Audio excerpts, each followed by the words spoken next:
Middle east में लंबे समय तक इंटेंस टेंशन के बाद हम एक इम्पोर्टेंट डिप्लोमेटिक क्राइसिस पर नजर डाल रहे हैं, जहां हिजबुल्लाह के डिसआर्मामेंट और इजरायली ट्रूप्स विथड्रॉल के इश्यू पर पीसफुल वे में प्रोग्रेस की उम्मीद नजर आ रही है।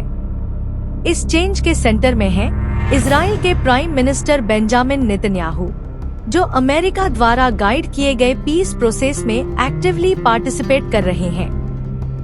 नेतन्याहू का ऐलान, उन्होंने कहा कि अगर लेबनान स्टेट हिजबुल्लाह को डिसआर्म करने में स्ट्रॉन्ग स्टेप्स लेता है तो यह एक मोमेंटस डिसीजन होगा।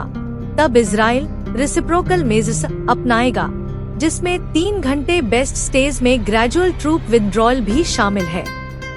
यह संकेत उन्होंने यूएस स्पेशल एनवॉय टॉम बैराक के मीडिएशन के माध्यम से दिया और यह एक वेल प्लान प्रोसेस का हिस्सा है।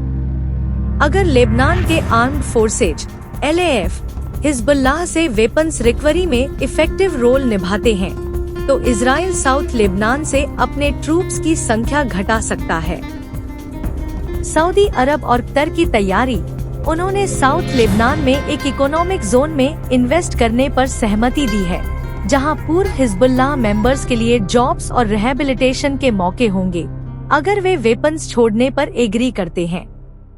यूएस की ग्लोबल प्लानिंग एक 4 स्टेप बेस्ट प्लान पेश किया गया है, जिसके जरिए हिजबुल्लाह को साल के अंत तक डीपली रिसॉल्व करने और इसके बदले इजराइल के ट्रूप्स के विथड्रॉल और इंटरनेशनल फंडिंग सपोर्ट हासिल करने का अवसर मिलेगा। हिजबुल्लाह की प्रतिक्रिया, ग्रुप के लीडर नाइमन कासेम ने स्पष्ट कहा, the weapons are our souls, honour, land, dignity and the future of our children. अस्त्र नहीं छोड़ेंगे जब तक इजराइल पहले विथड्रॉल, कैदियों की रिहाई और सीज फायर को सुनिश्चित नहीं करता। लेबनान में इंटरनल प्रेशर, देश के डिप्टी प्राइम मिनिस्टर के बयान, Israel has an obligation to comply with the ceasefire agreement, which has not yet happened, इशारा करता है कि पीस एग्रीमेंट अब तक पूरी तरह से लागू नहीं हुआ है। युद्ध का नुकसान और असर, सितंबर 2024 में हुए 14 महीने के कॉन्फ्लिक्ट में 4000 से अधिक मौतें और $11 बिलियन से अधिक का नुकसान हुआ। 2024 की पीस एग्रीमेंट नवंबर में इजराइल और हिजबुल्लाह के बीच अमेरिका की मीडिएशन में स्थापित एक एग्रीमेंट ने साउथ लेबनान में पीसफुल बेस बनाया, जहां दोनों पक्षों ने एक दूसरे का सपोर्ट किया। बॉर्डर पर रियलिटी, कॉन्फ्लिक्ट खत्म होने के बावजूद ऊपर बताई गई 5 स्ट्रेटेजिक पोजीशंस पर इजराइल अब भी मौजूद है। नेतन्याहू पीस प्रोसेस में सेंट्रल रोल निभा रहे हैं, जहां उन्होंने कहा, Israel is ready to support Lebanon's efforts to disarm Hezbollah and coordinate a phased withdrawal। Way Lebanon की डिसआर्मामेंट प्लानिंग को पॉजिटिव पॉलिटिकल मोमेंट के रूप में देखते हैं और इसके बदले इजराइल के ट्रूप्स के विथड्रॉल का ऑफर पेश किया है, जो रियल पीस की दिशा में एक नोटेबल स्टेप है। अगर हिजबुल्लाह इसे मान लेता है तो यह बॉर्डर पर लॉन्ग टर्म पीस की संभावना पैदा करेगा।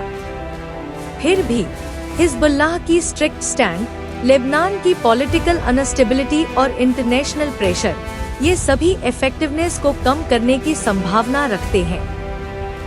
इस रिपोर्ट से स्पष्ट है, नेतन्याहू की भूमिका एक स्ट्रेटेजिक, कोऑर्डिनेटेड और डीप पॉलिटिकल मूव है।